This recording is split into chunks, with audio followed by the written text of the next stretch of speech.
দেখেন পা কিন্তু আমাদের 90 ডিগ্রি ভাঁজ হয়ে গেছে এবং উনি কিন্তু ফুল এই যে পা সোজা করে ফেললেন। আবার ভাঁজ করেন আস্তে আস্তে। এই দেখেন কত সুন্দর অ্যাক্টিভ কোয়াড্রিসেপস। আমরা কিন্তু এখনো সেলাই কাটা বাকি আছে, আমরা সেলাই কাটবো এখন। মানে পিনগুলো আমরা স্টেপল রিমুভার দিয়ে স্টেপলগুলো রিমুভ করব।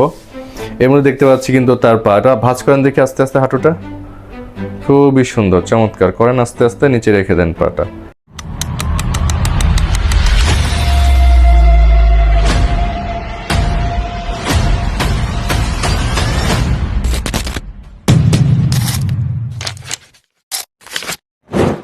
আমাদের কাছে এই ভাই আসলেন, আমি বিশ্বাস করতে পারতেছিলাম না যে উনি আমাদের রুগী। আজকে এমনভাবে হেঁটে ঢুকলেন, আমার মনে হলো যেন উনি 2 মাসের ফলোআপে আসছেন। অ্যাকচুয়ালি দেখা গেলো ওনার আমার সেলাই কাটি নেই। এই কেবল আমি দেখলাম যে আমরা তাকে আর্থোস্কোপিক এসিএল রিকনস্ট্রাকশন করেছিলাম কোয়াড্রিসেপস টেন্ডন গ্রাফট দিয়ে, 9 মিলিমিটার গ্রাফট, এবং আমরা আর্ট্রেক্স অ্যাডজাস্টেবল অ্যান্ডারবাটন এবং স্পিন নিফি বায়োস্কো দিয়ে তার লিগামেন্টটা ফিক্স করেছিলাম এবং সাথে এলইটি করেছিলাম। কেবল 16 দিন হলো। 16 দিনের মধ্যে উনি এমনভাবে হেঁটে আসছেন, দেখি আমাদেরকে হেঁটে দেখান তো একটু আলামিন ভাই। এই এমনভাবে হেঁটে আসছেন যেমন নর্মাল, ওনার হাতে লাঠি নাই, হাঁটুর মধ্যে হয়তো পাজামার নিচে মনে হয় ব্রেস আছে না? হ্যাঁ, পাজামার নিচে ব্রেস আছে, লাঠি ছাড়া সুন্দর মতো একদম পরিপাটিভাবে হেঁটে আসলেন। হাতে এটা নিয়ে ভাবছিলাম যে উনি মনে হয় নতুন রুগী, কিন্তু অ্যাকচুয়ালি তো ওনার অপারেশন হয়ে গেছে। কারণ আমার ভালো মতো তাকানোর পর বুঝলাম যে আসলে উনি তো আমার অপারেশন করা রুগী। আমরা কি আপনার সেলাই কাটছে এখনো? না, এখনো। কেবল আপনি আসলেন, রাইট? সো কেমন আছেন আপনি? আলহামদুলিল্লাহ ভালো। আপনি এই যে কনফিডেন্স কিভাবে পেলেন? আমার তো কোনো সেলাইও কাটেনি, অথচ আপনি 16 দিন আপনি কিভাবে লাঠি ছাড়া হাঁটলেন? লাঠিটা বাদ দিলেন কবে? 4-5 দিনের ভিতরে বাদ দিয়েছি। মানে অপারেশনের 4-5 দিন পরে বাদ দিয়ে দিচ্ছেন। পর আপনি এত কনফিডেন্স পাচ্ছেন পায়ে যে আপনি লাঠি ছাড়াই হাঁটা শুরু করছেন, রাইট?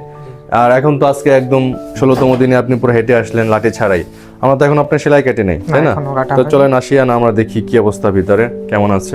আশা করি ভালোই থাকবে। আপনি একা একা খুলেন দেখি ব্রেসটা। রাইট, এই একা একা ব্রেস খোলা এটাও খুব গুরুত্বপূর্ণ। কেমন?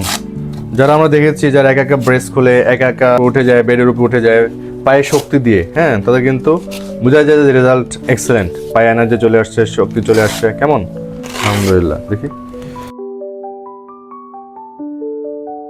এই চমৎকার, ঠিক আছে, খুবই সুন্দর। এটা হচ্ছে আমাদের কোয়াড্রিসেপস গ্রাফট নেওয়ার যে স্ট্যাপলগুলো সেগুলো। এটা হচ্ছে মিডিয়াল পোর্ট, ল্যাটারাল পোর্ট। কেমন? এটা হচ্ছে স্ক্রু দেওয়ার জায়গাটা, আর এটা হচ্ছে এলইটি করার জায়গাটা। এই কিন্তু আমাদের বেশ কাটাছিড়া, কিন্তু দেখা যাচ্ছে যে পেশেন্ট কিন্তু কনফিডেন্টলি হাঁটতেছেন, চলতেছেন। ঠিক আছে, ভেরি নাইস। দেখি একটু শুয়ে পড়েন তো আলামিন ভাই, আমরা সেলাইগুলো খুলে আগে। হ্যাঁ, আপনি পা উপরে তুলতে পারেন? এই দেখেন কত সুন্দর অ্যাক্টিভ কোয়াড্রিসেপস। আমরা কিন্তু এখনো সেলাই কাটা বাকি আছে, আমরা সেলাই কাটবো এখন। মানে পিনগুলো আমরা স্টেপল রিমুভার দিয়ে স্টেপলগুলো রিমুভ করব।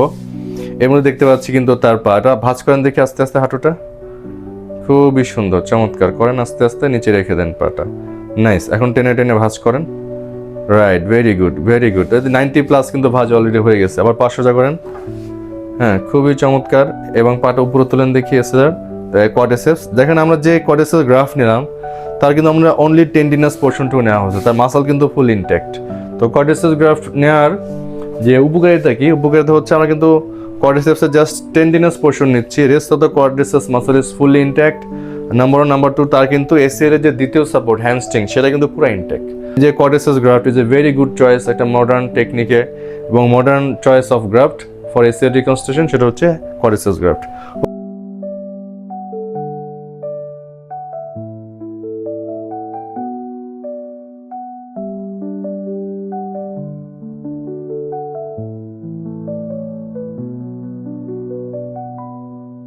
তো আপনি কিন্তু চমৎকারভাবে আমার সেলাই কেটে দিলাম, খুবই সুন্দর, পারফেক্ট আছে। হাঁটুটা ভাঁজ করেন দেখি। রাইট, একটু পা ঝুলায় বসেন তো আলামিন ভাই, একটু পা ঝুলায় বসেন তো, আমরা দেখি কি অবস্থা।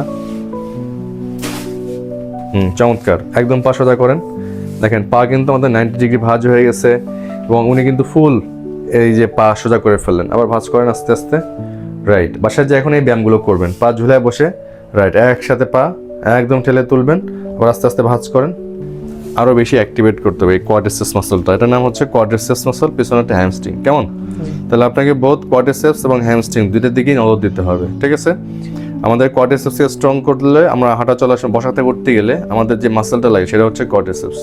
সো আপনি যখন বসা থেকে উঠবেন তো যত বেশি আপনি স্ট্রং কোয়াড্রিসেপস হবে তত বেশি আপনি স্ট্রংলি উঠতে পারবেন, কেমন?